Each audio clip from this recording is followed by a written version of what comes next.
Joining us now is Brian Ferguson. He is the Deputy Director of the California Governor's Office of Emergency Services. Brian, thank you very much for joining us. We've been talking to people all day about Hilary's landfall, about the effect in the southwest U.S., and it seems to us overall that this is not as bad as people had feared. Do I have that right?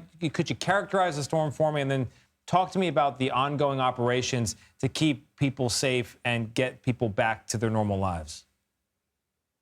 Yeah, thank you so much for having us. Certainly, it's been a busy last 2 days here, but so far, so good. We haven't had a single fatality. While there is significant damage on our roadways, there's some mud and debris flows, very minimal damage to residences and critical infrastructure. And so, a lot of the steps that were taken early, proactively, to get people out of places that were dangerous, to put first responders into the theater early, have paid off.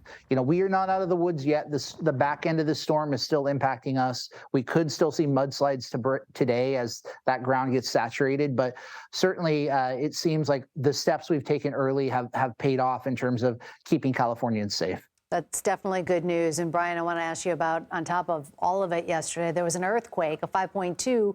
Did that impact your response to Hilary at all? Did that slow anything down? It certainly was part of what was a very busy day yesterday.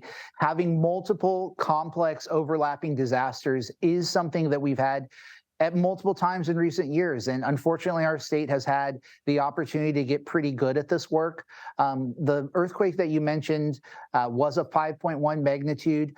Ultimately, no damage or significant injuries from that incident either. But, we are very lucky to have some of the best first responders anywhere in the country. We've made a lot of investments to, improve that, to have infrastructure that could better sustain these types of disasters. So, we think that we got out of this okay, but certainly a lot of work still to do cleanup and get people back on their feet following this, very damaging storm. So, Brian, your advice to residents at this hour would be what?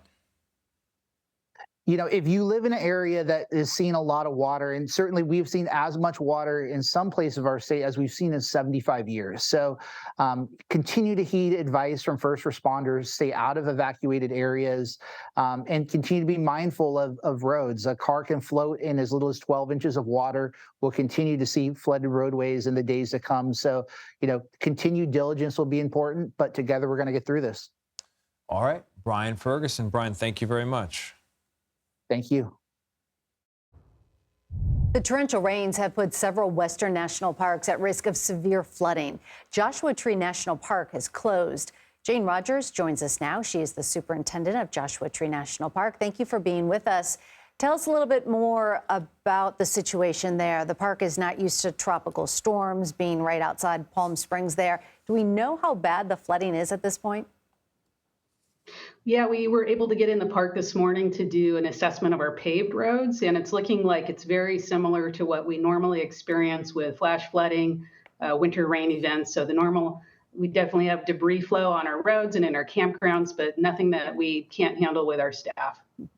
Are you concerned about long-term damage? Is that even something you've assessed at this point? Yeah, absolutely. Until we get out onto our dirt roads, we have about 100 miles of paved road. Those are starting to look clear, all indications, but we have another 100 miles of dirt roads. Those are going to take some time to assess and see if we need any repairs out there. Now, you mentioned you were able to get in today, but how long do you think it'll be before the area reopens?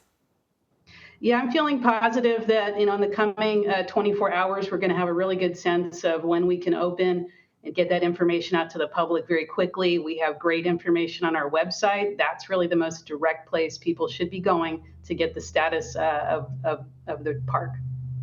All right, Jane Rodgers, appreciate it. Thank you very much. You're welcome.